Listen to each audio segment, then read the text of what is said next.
আমন্ত্রণ বিরতিহীন সংবাদ রাত ৯টায় বাংলাদেশে। আপনাদের সঙ্গে আছে সুমনা সিং এবং আমি গোলাম কিবরিয়া। জানাচ্ছি শিরোনামগুলো। অনিয়ম হলে সচিব নবিরুলের ২৯টি সহ বই কেনার প্রাথমিক তালিকা বাতিল, বই বাছাই এখনো চূড়ান্ত হয়নি।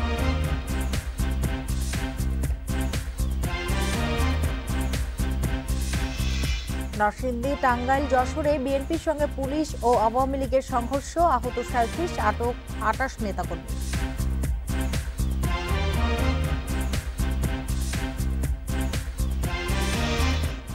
ডিজেল আমদানিতে অগ্রিম কর প্রত্যাহার ও আমদানি শুল্ক কমিয়েছে সরকার, চালে আমদানি কর কমেছে ১৫%।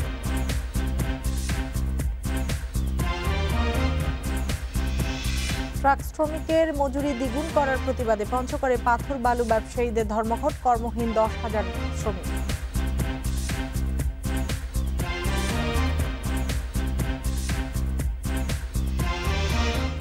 অর্থ আত্মসাৎ মামলায় রিমান্ডে গ্রামীণ টেলিকমের শ্রমিক নেতা মাইনুল, মামলা তুলে নিতে ঘুষ নেয়ার অভিযোগ।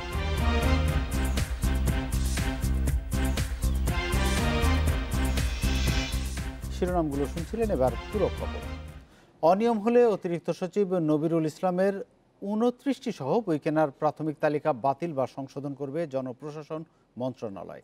সচিবালয়ে আজ একথা জানান মন্ত্রণালয়ের জ্যেষ্ঠ সচিব KM আলী আজম। তিনি আরও জানান, কোন বই কেনা হবে তা এখনও চূড়ান্ত হয়নি।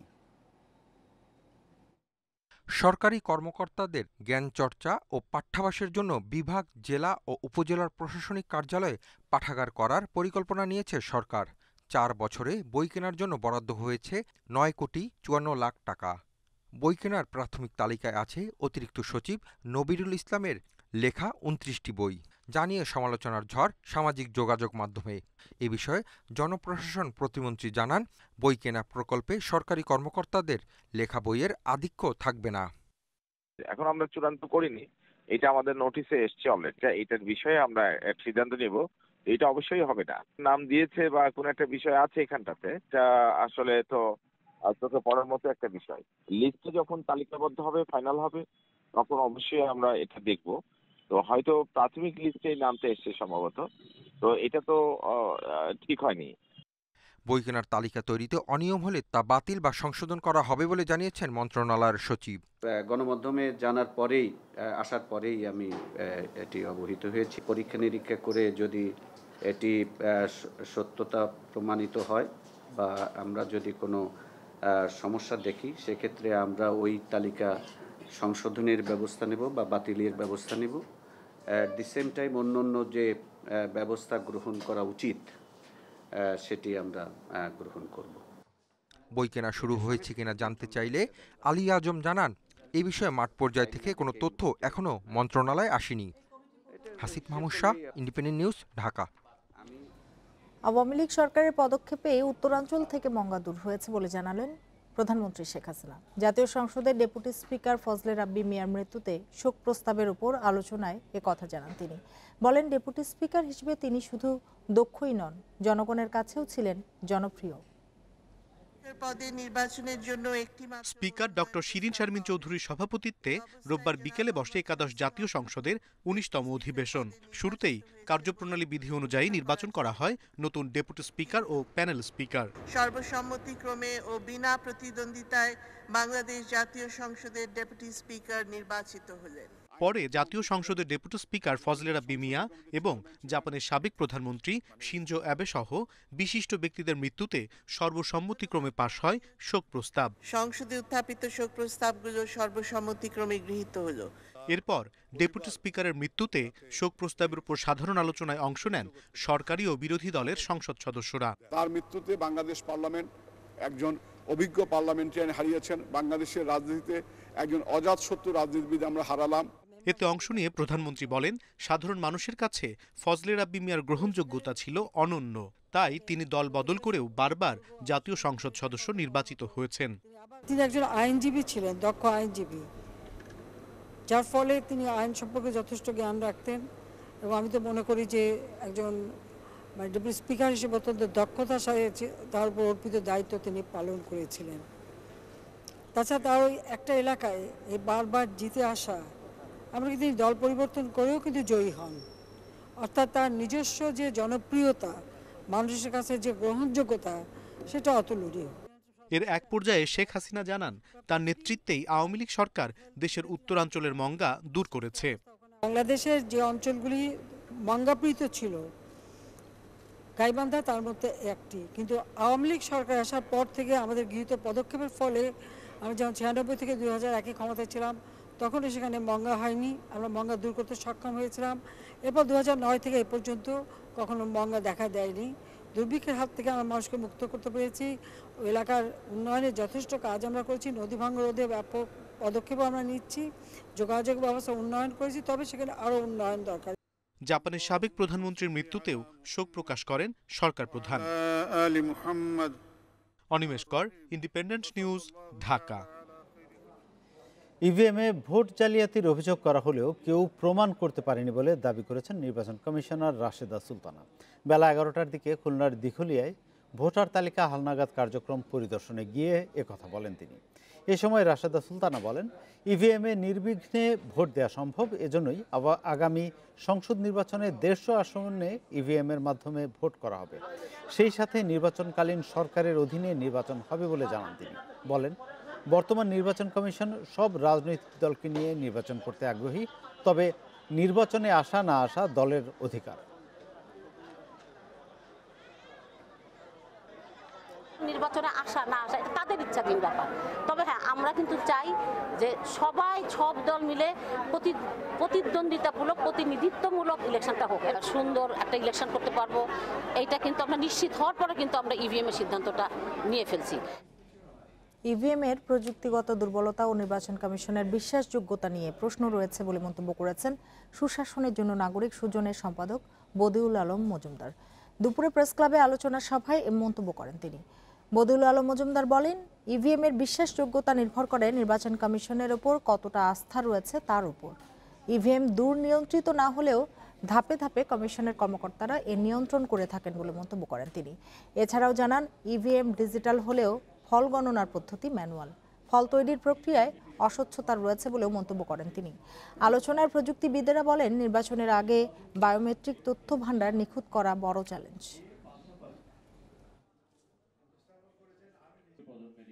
পদে পদে নির্বাচন কমিশনের কর্মকর্তারা, নির্বাচন কমিশনের অধীনস্থ যারা, তারা কিন্তু এটা নিয়ে বিভিন্ন রকম কারসাজি করতে পারে। তো এই এখন তাহলে তার মানে কি, এই যে ইভিএম উপর বিশ্বাসযোগ্যতা নির্ভর করে নির্বাচন কমিশনের উপর আস্থাশীলতা। আওয়ামী লীগের সাধারণ সম্পাদক ওবায়দুল কাদের বলেছেন, বিএনপি ও তার দোসররা টাকার বিনিময়ে নানা জোট করে দেশে বিশৃঙ্খলা সৃষ্টির পায়তারা করছে। সকালে এক অনুষ্ঠানে ভার্চুয়ালি যুক্ত হয়ে এ মন্তব্য করেন তিনি। ওবায়দুল কাদের বলেন, বিএনপি জানে নির্বাচনের মাধ্যমে শেখ হাসিনাকে ক্ষমতা থেকে সরানো যাবে না, সেজন্য তারা ষড়যন্ত্রের পথ বেছে নিয়েছে। তিনি অভিযোগ করেন, বিএনপি লুটপাটের মাধ্যমে হাওয়া ভবন তৈরি করেছিল। দেশের হাজার হাজার কোটি টাকা যারা বিদেশে পাচার করেছিল, সেই দল বিএনপি নির্বাচনে জনগণের ভোট পাবে না।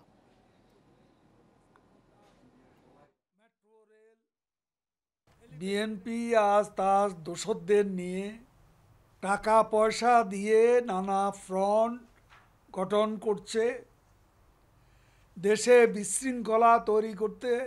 তারা জানে নির্বাচন করে শেখ হাসিনাকে ক্ষমতা থেকে সরানো যাবে না, সেজন্য তারা আজকে ষড়যন্ত্রের পথ বেছে নিয়েছে। নরসিংদীতে বিএনপি, আওয়ামী লীগ ও পুলিশের সাথে সংঘর্ষ হয়েছে। এতে পুলিশ সহ কমপক্ষে 27 জন আহত হয়েছেন। এছাড়া টাঙ্গাইল ও যশোরে সংঘর্ষে জড়ায় দুই দলের নেতাকর্মীরা, এতে আহত হয়েছে 10 জন। বিএনপির অভিযোগ, ভাঙচুর করা হয়েছে দলীয় কার্যালয় সহ বেশ কয়েকটি গাড়ি। জ্বালানি তেল সহ নিত্যপণ্যের দাম বাড়ানোর প্রতিবাদে 22 আগস্ট থেকে বিভিন্ন জেলায় বিক্ষোভ সমাবেশ করছে বিএনপি। কয়েকদিন ধরে সংঘর্ষ জড়াচ্ছে বিএনপি ও আওয়ামী লীগ। নরসিংদীর মনোহর দিতে সমাবেশে যোগ দিতে মিছিল বের করে বিএনপি। এতে স্থানীয় আওয়ামী লীগ হামলা চালায় বলে অভিযোগ করছেন বিএনপি নেতারা। পরিস্থিতি নিয়ন্ত্রণে আনতে রাবার বুলেট ছোড়ে পুলিশ। এতে আহত হয় পুলিশ সহ অন্তত 27 জন। মাঠে আমরা যাওয়ার পথে প্রতিমধ্যে বাগবের নামক গ্রামে পুলিশ এবং ছাত্রলীগ অতর্কিতে আমাদের উপর হামলা করে এবং পুলিশ বেপরোয়াভাবে গুলি বর্ষণ করে, টিয়ার সিলিং করে। আমাদের 27 জন ছেলে আমাদের মারাত্মকভাবে গুলিবিদ্ধ। পুলিশ বলছে একই এলাকায় পাল্টাপাল্টি কর্মসূচির ডাক দেয় আওয়ামী লীগ ও বিএনপি। পরিস্থিতি সামলাতে রাবার বুলেট ছুটতে হয়েছে। বিএনপির বিক্ষোভ মিছিল সরকারের বিরুদ্ধে স্লোগানের বিরুদ্ধে সামনের দিকে এগিয়ে আসছে। লাঠি, গ্রাম্য যে অস্ত্রশস্ত্র, এগুলা প্রত্যেকের হাতে কিন্তু ছিল। এরা অস্ত্রগুলো আচরণ করে আসছিল। যখন পুলিশকে অ্যাটাক করা তাদের চরম পর্যায়ে পৌঁছে যায়, তখন আমরা সতর্ক করতে টিয়ার সেল, শটগান এগুলো ব্যবহার করি। এদিকে টাঙ্গাইলের কালিহাতীতে বিক্ষোভ সমাবেশে ছাত্রলীগ নেতাকর্মীরা হামলা চালিয়েছে বলে অভিযোগ করছে বিএনপি। এ সময় দুপক্ষের সংঘর্ষে আহত হয় অন্তত 10 জন। ভাঙচুর করা হয় বেশ কয়েকটি গাড়ি। যশোরে বিএনপির খুলনা বিভাগীয় সাংগঠনিক সম্পাদক অনিন্দ ইসলাম অমিতের ওপর হামলা হয়েছে। এ সময় আওয়ামী লীগ ও বিএনপি নেতাকর্মীদের মধ্যে ধাওয়া পাল্টা ধাওয়ার ঘটনা ঘটে। পরে বিএনপির কার্যালয়ে চালানো হয় ভাঙচুর। শহরে অত্যন্ত ত্রাসের রাজত্ব তারা কায়েম করেছে। সারা শহরে আমি যেটা শুনতে পাচ্ছি যে মোড়ে মোড়ে ছাত্রলীগ, যুবলীগের সন্ত্রাসীদের জটলা, পুলিশ ও তারা ঘুরে বেড়াচ্ছে। আমাদের একটি নির্ধারিত প্রেস কনফারেন্স ছিল, আতঙ্কে সেখানেও আমাদের নেতাকর্মীরা যেতে পারছে না। বিএনপি পিছনে নিজেরা গোলমাল করে এটা আমাদের ঘাড়ে চাপানোর চেষ্টা করতেছে। আমরা শান্তিপূর্ণভাবে বসবাস করতে চাই, শান্তিপূর্ণভাবে রাজনীতি করতে চাই। এই হামলার সঙ্গে আমাদের কেউ জড়িত নয়। এছাড়া নোয়াখালী সোনাইমুড়িতে শনিবারের সংঘর্ষের ঘটনায় বিএনপির 94 নেতাকর্মীর নাম উল্লেখ সহ অজ্ঞাত 400 জনকে আসামি করে মামলা করেছে police. Shamima Rahman, independent news. 6 দিন পর আবারও চিকিৎসার জন্য এভারকেয়ার হাসপাতালে বিএনপি চেয়ারপারসন খালেদা জিয়া। রোববার রাত 8টার দিকে তিনি গুলশানের বাসা থেকে হাসপাতালে যান। তার ব্যক্তিগত চিকিৎসক অধ্যাপক AZM জাহিদ হোসেন জানান, মেডিকেল বোর্ড কিছু পরীক্ষা নিরীক্ষার জন্য বলেছেন, সেজন্য 6 দিনের মাথায় আবার তাকে হাসপাতালে নেওয়া হয়েছে। খালেদা জিয়াকে ভর্তি করে সেসব পরীক্ষা করার সকল প্রস্তুতি হাসপাতালে নেওয়া হয়েছে। গত 22 আগস্ট খালেদা জিয়া এভারকেয়ার হাসপাতালে যান। সেখানে বিএনপি চেয়ারপারসনের হৃদযন্ত্রে কয়েকটি পরীক্ষা, যেমন ইকো, ইসিজি, আলট্রাসোনোগ্রাম ও এক্স-রে করা হয়েছিল। সেগুলোর পূর্ণাঙ্গ প্রতিবেদন পাওয়ার পর মেডিকেল বোর্ড আরও কয়েকটি পরীক্ষার জন্য জরুরি ভিত্তিতে তাকে হাসপাতালে ভর্তির সুপারিশ করেছে।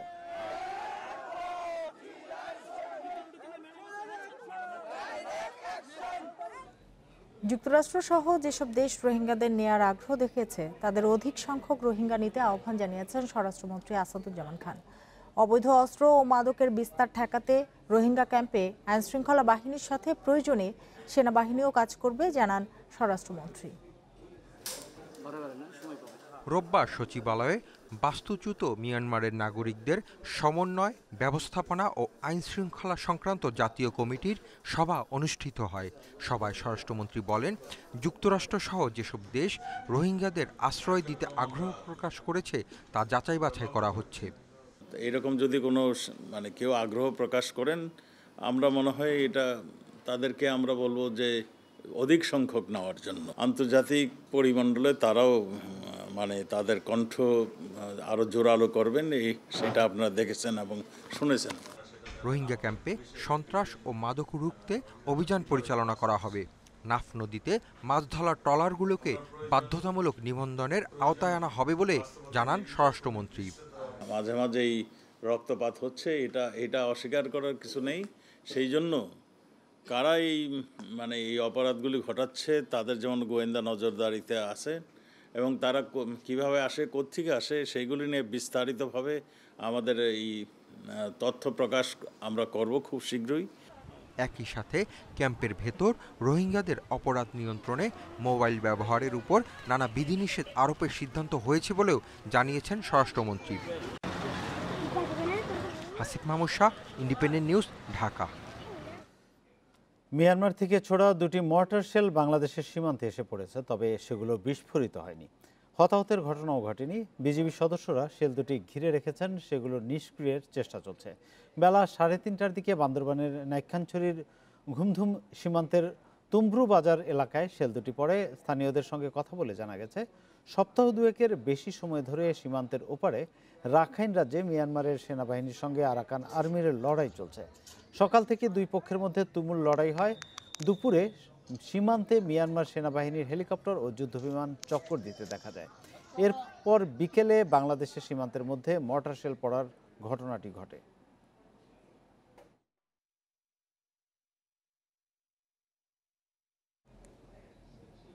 ডিজেলের আগাম কর প্রত্যাহার ও আমদানি শুল্ক কমিয়েছে জাতীয় রাজস্ব বোর্ড এনবিআর। রোববার সন্ধ্যায় এই সংক্রান্ত প্রজ্ঞাপন জারি করেছে সংস্থাটি।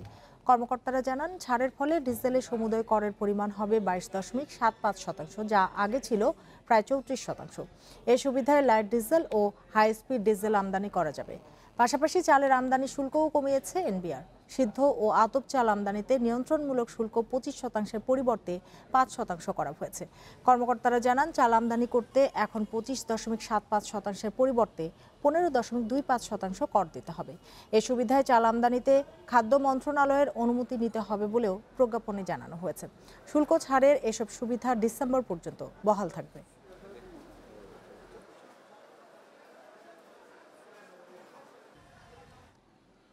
দৈনিক মজুরি 170 টাকা নির্ধারণের পর কাজে যোগ দিয়েছেন চা শ্রমিকেরা।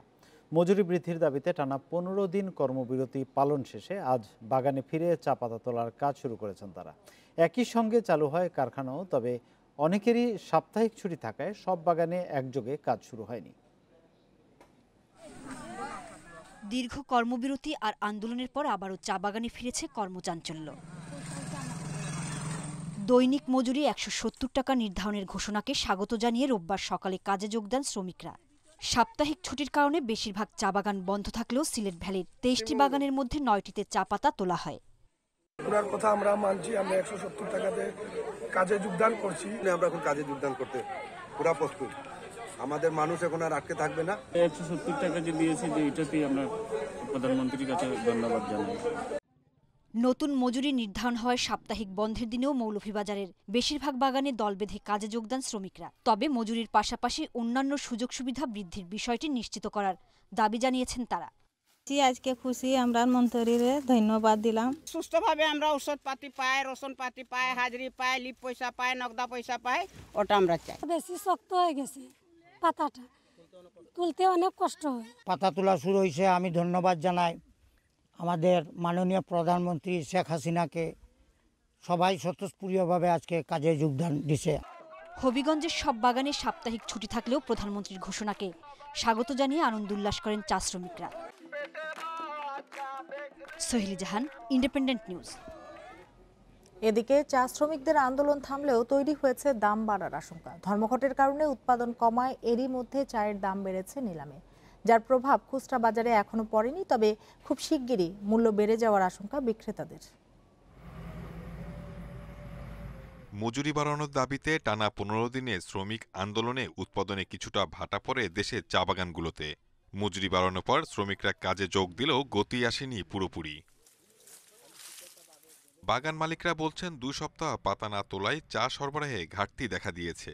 ধর্মঘটের আগের নিলামে 66,000 ব্যাগ চা উঠলেও পরে তা নেমে আসে 61,000 ব্যাগে। সবশেষ উঠে মাত্র 46,000 ব্যাগ। প্রতি ব্যাগে চা থাকে 50 কেজি। সরবরাহ কম থাকায় মানভেদে নিলামে চায়ের দাম বেড়েছে কেজিতে 15 টাকারও বেশি। খরচ এটা তো বর্ধিত হবে, নিশ্চয়ই এটা বর্ধিত হবে, কোনো ভুল নাই। এটা আগে, তারপরে আমাদের যে আমরা যেটা নর্মালি আমরা চা বিক্রি করি, সেটা 200 টাকা থেকে 220 টাকা আমাদের সিলেটের অঞ্চলে চা প্রাইস পাওয়া যায়।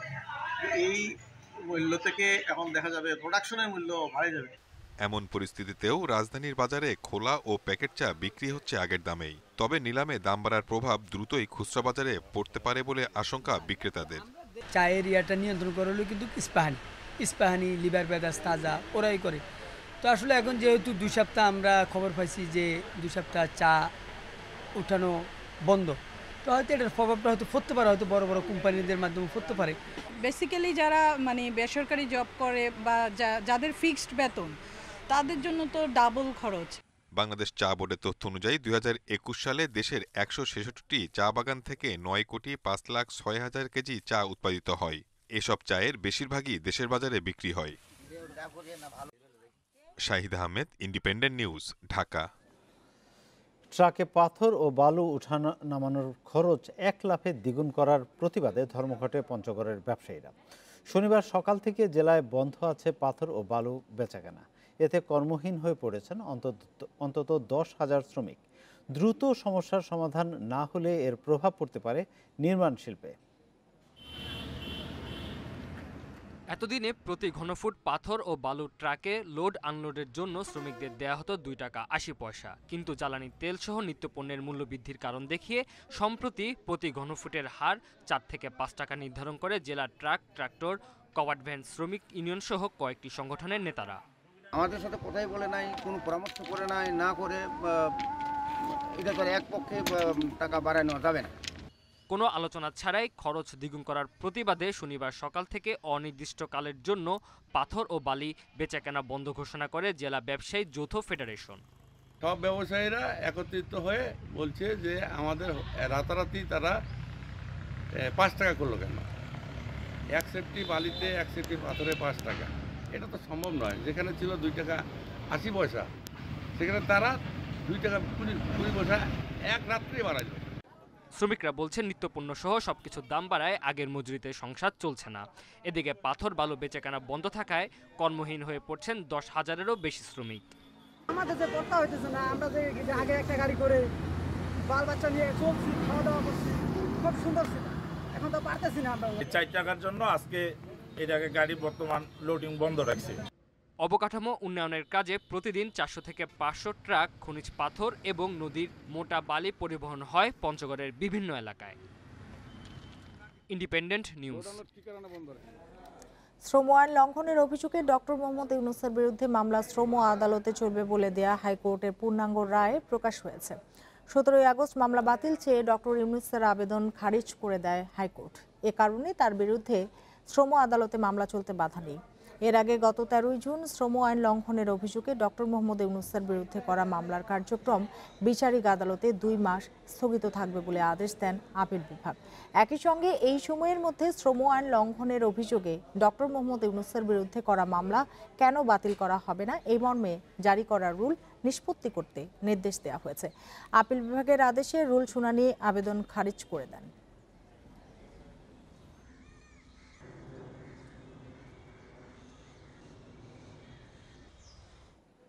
26 কোটি 22 লাখ টাকা আত্মসাতের মামলায় রিমান্ডে গ্রামীণ টেলিকমের শ্রমিক ইউনিয়ন নেতা মাইনুল ইসলাম। বুধবার কুমিল্লা থেকে গ্রেপ্তার হন তিনি। বাসায় পাওয়া যায় 1 কোটি 70 লাখ টাকার চেক। ডিবি বলছে শ্রমিকদের করা মামলাগুলো তুলে নিতে 3 শ্রমিক নেতা ও আইনজীবীদের 26 কোটি 22 লাখ টাকা দেন ডক্টর ইউনূস সহ গ্রামীণ টেলিকমের 3 কর্মকর্তা। 2020 সালে নিয়ম ভেঙে 99 কর্মীকে ছাঁটাই করে গ্রামীণ টেলিকম। এর প্রতিবাদে ঢাকার শ্রম আদালত ও হাইকোর্টে 190টি মামলা ও রিট করেন শ্রমিকরা। 2 বছর কোনো খোঁজ খবর না নিলেও হঠাৎ করে মে মাসে 176 কর্মীর 437 কোটি টাকা পরিশোধের উদ্যোগ নেয় গ্রামীণ টেলিকম। তবে দেয়া হয় 410 কোটি 78 লাখ টাকা। পরে বাকি 26 কোটি 22 লাখ টাকার জন্য 4 জুলাই থানায় মামলা করেন শ্রমিক ইউনিয়নের অর্থ সম্পাদক আক্তারুজ্জামান। সে মামলায় গ্রেপ্তার হন ইউনিয়ন সভাপতি কামরুজ্জামান ও সাধারণ সম্পাদক ফিরোজ মাহমুদ। অফিসে এবং ক্যাম্পাসে সরিয়ে দেওয়া হলো যে বাংলাদেশ তোমার শ্রীলঙ্কার মতো হয়ে যাচ্ছে, অর্থনৈতিক অবস্থা খুব খারাপ হয়ে যাচ্ছে, যে কোনো সময় সরকার পতন হয়ে যাবে, তোমরা কোনোভাবেই এই টাকাটা পাবে না। কামরুজ্জামান ও ফিরোজ আদালতে জবানবন্দিতে জানান মামলা তুলে নিতে গ্রামীণ টেলিকমের chairman doctor Yunus, vice chairman Ashraful Hasan ও ম্যানেজিং ডাইরেক্টর নাজমুল ইসলাম ভয়ভীতি দেখান, দেন অর্থের প্রলোভনও। পরে শ্রমিকদের রাজি করিয়ে ইউনিয়নের 3 নেতা 9 কোটি ও আইনজীবীরা নেন 16 কোটি টাকা।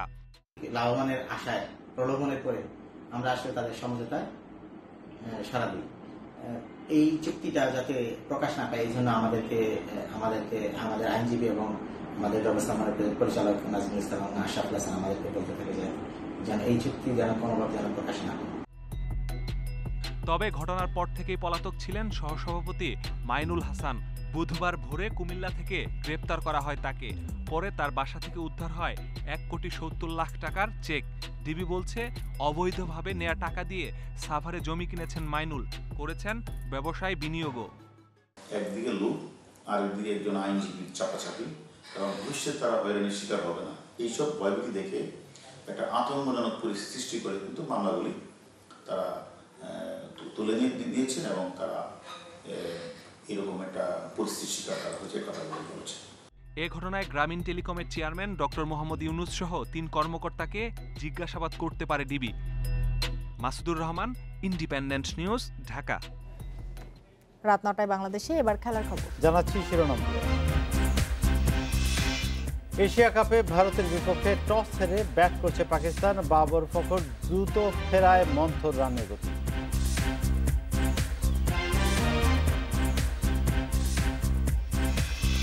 চিন্তা থাকলেও কোনো দলকেই ভয় পাচ্ছে না বাংলাদেশ। বিসিবি সভাপতির বার্তা, আফগানিস্তানকে হারিয়ে মিশন শুরুর আশা।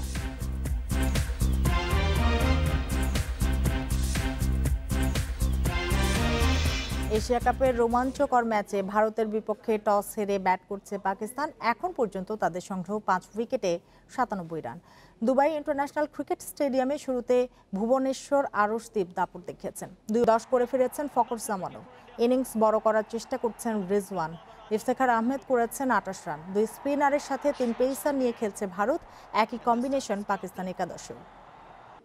এশিয়া কাপের প্রথম ম্যাচে শ্রীলঙ্কাকে বিধ্বস্ত করে বাংলাদেশকে ভয় ধরিয়েছে আফগানিস্তান। তবে দুবাইয়ের টিম হোটেলে ক্রিকেটারদের সঙ্গে দেখা করার পর বিসিবি সভাপতি নাজমুল হাসান পাপন বলেছেন, কোনো দলকে ভয় পায় না বাংলাদেশ। আফগানদের হারিয়েই আসর শুরুর আশা পাপনের। রাশিদ মুজিব নাবিদের ওভারে রান তুলতে ব্যাটারদের ঘাম ছোটে। লঙ্কানদের বিপক্ষে এই ত্রয়ীর 12 ওভারে খরচ মোটে 50 রান, তুলেছে 4 উইকেট। টাইগার ব্যাটারদের জন্য সতর্কবার্তা এই পারফরম্যান্স। নতুন বলে আতঙ্ক ছড়াতে জানেন ফজল হক ফারুকী। ওপেনিং নিয়ে তো এমনিতেই দুশ্চিন্তায় বাংলাদেশ। ফারুকীর সুইং মোকাবেলা তাই চ্যালেঞ্জিং হবে টাইগার ব্যাটারদের। আফগান বোলিং অ্যাটাকে বরাবরই ভুগতে হয়। শারজার কন্ডিশন স্পিন সহায়ক হলে বিপদে পড়তে পারে বাংলাদেশ। তাদের 4 বোলারের বিরুদ্ধে রান তুলতে কতটা কষ্ট হয় তা পরিসংখ্যানেই পরিষ্কার। ফারুকীর পাশাপাশি রাশিদ মুজিব এবং নাবি বাংলাদেশের সাথে সবারই ইকোনমি 6-এর নিচে। এমন বোলিং অ্যাটাকের পাশে অ্যাগ্রেসিভ ব্যাটিং টি-20তে বিপজ্জনক দল বানিয়েছে আফগানিস্তানকে। রাশিদ মুজিব নাবিদের বিরুদ্ধে দাঁড়ানো কঠিন, সেই সংখ্যা জেঁকে বসেছে টাইগার ফ্যানদের মধ্যে। বিসিবি সভাপতি অবশ্য কাউকেই ভয় পাচ্ছেন না। কাউকে ভয় পাই না, এটা হলো বড় কথা। এবং আমরা প্রথম ম্যাচটাই জিততে চাই, যাতে করে আমরা ভালো অবস্থানে থাকি। প্রত্যেকটা ভালো টিম, আপনাদের একটা মনে রাখতে হবে, আমাদের কাছে প্রত্যেকটা ম্যাচ ইম্পর্টেন্ট। এখন যেহেতু আফগানিস্তানটা হচ্ছে আমাদের প্রথম খেলা, আমরা এটার উপরেই কনসেন্ট্রেট করছি। টি-20তে হেড টু হেডে এগিয়ে আফগানিস্তান। 2 দলের 9 মুখোমুখিতে বাংলাদেশের 3 জয়ের বিপরীতে আফগানরা জিতেছে 5টিতে। কপিল পাল, ইন্ডিপেন্ডেন্ট নিউজ। মাঝে আর মাত্র একটা দিন, তারপর শুরু হবে বাংলাদেশের এশিয়া কাপ। 30 আগস্ট কঠিন পরীক্ষা আফগানদের বিপক্ষে, যারা প্রথম ম্যাচে উড়িয়ে দিয়েছে শ্রীলঙ্কাকে। এদিকে হারার পর লঙ্কান অধিনায়কের মন্তব্য, সহজ হবে বাংলাদেশকে হারানো। আফগান অধিনায়ক মোহাম্মদ নবী অবশ্য সমীহ করছেন টাইগারদের। ম্যাচটি হবে 1 সেপ্টেম্বর। এশিয়া কাপে 5 বারের চ্যাম্পিয়ন শ্রীলঙ্কা, অথচ 15তম আসরের শুরুতেই মুখ থুবড়ে পড়েছে আফগানিস্তানের সামনে। টি-20তে আফগান ব্র্যান্ড অফ ক্রিকেটের সঙ্গে এখন পরিচিত সবাই। তবে লঙ্কানদের নিয়ে এভাবে ছেলে খেলা করবে কে ভেবেছিল? 105 রানে সানাকার দলকে অল আউট করে 8 উইকেটের বিশাল জয়। 10 ওভারে টার্গেটে পৌঁছে নেট রান রেটও এগিয়ে রেখেছে তারা। তারপরও আফগান অধিনায়কের কণ্ঠে বাংলাদেশকে নিয়ে সমীহ। We played a lot of cricket in Bangladesh. শারজার পিচ অদ্ভুত আচরণ করে, কখনো ব্যাটিং আবার কখনো বোলিং সহায়ক হয়। বাংলাদেশ এ ধরনের পিচে খেলে অভ্যস্ত, তবে আমরাও শারজায় অনেক খেলেছি। এমন উইকেটে 2 দলই সমান সুবিধা পাবে। আফগানদের কাছে পর্যুদস্ত হয়েও ম্যাচ শেষে লঙ্কান অধিনায়কের মন্তব্য বিতর্কের জন্ম দিয়েছে। বাংলাদেশকে সহজে হারানো যাবে বলে মাঠ গরম করেছেন দাসুন সানাকা। আফগানিস্তানের মতো শক্তিশালী বোলিং আক্রমণ নেই বাংলাদেশের। সাকিব ও মুস্তাফিজ ছাড়া বিশ্বমানের কোনো বোলার নেই। আফগানদের তুলনায় বাংলাদেশের বিপক্ষে ম্যাচ অনেক সহজ হবে। আফগানিস্তান ও শ্রীলঙ্কার বাধা টপকে সাকিব মুশফিকদের সুপার 4-এ যাওয়া কঠিন, এ নিয়ে কোনো সন্দেহ নেই। কারণ টি-20তে বাংলাদেশের রেকর্ড সাদামাটা। এখন লঙ্কান অধিনায়কের মন্তব্য যদি তাতিয়ে দেয় টাইগারদের, তাহলে যে কোনো কিছুই সম্ভব। শুধু সুপার 4ই নয়, শ্রীরামের পরিকল্পনায় বাংলাদেশ যেতে চায় আরও সামনে। ফেরদৌস ইসলাম, ইন্ডিপেন্ডেন্ট নিউজ। জাতীয় দলে খেলার জন্য বিমান বাহিনীর চাকরি ছেড়েছেন স্ট্রাইকার সুমন রেজা। বিষয়টি নিশ্চিত করেছে বাফুফে জাতীয় দল নির্বাচন কমিটি। এদিকে দ্বিতীয় দিনের অনুশীলনে ফুটবলারদের ফিটনেসের পাশাপাশি পজিশন নিয়ে কাজ করেছেন কোচ হাভিয়ের কাবরেরা। ২৬ ফুটবলার নিয়েই চলছে জাতীয় দলের অনুশীলন ক্যাম্প। নৌবাহিনীতে চাকরিরত মিডফিল্ডার সোহেল রানা ও ডিফেন্ডার রহমত মিয়া ক্যাম্পে যোগ দিলেও এখনও ছাড়পত্রই পাননি বিমান বাহিনীর সুমন রেজা, যে কারণে প্রথম 2 দিনের অনুশীলন মিস করেছেন। কবে যোগ দেবেন সেটাও নিশ্চিত নয়।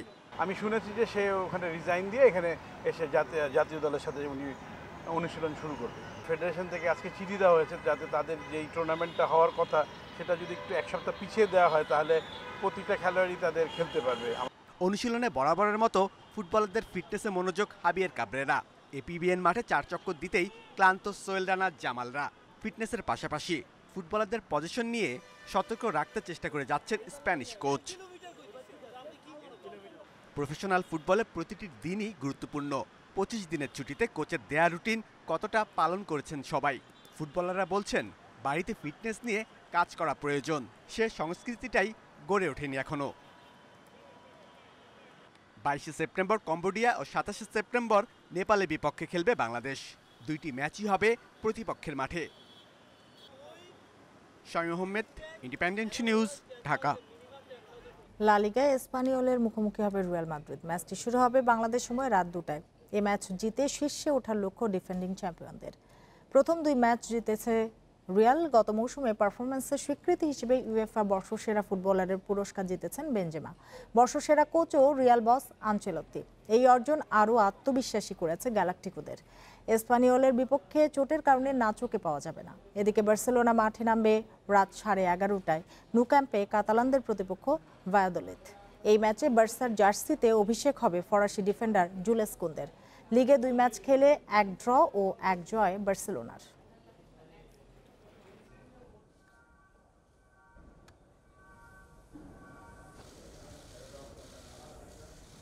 আর এই ছিল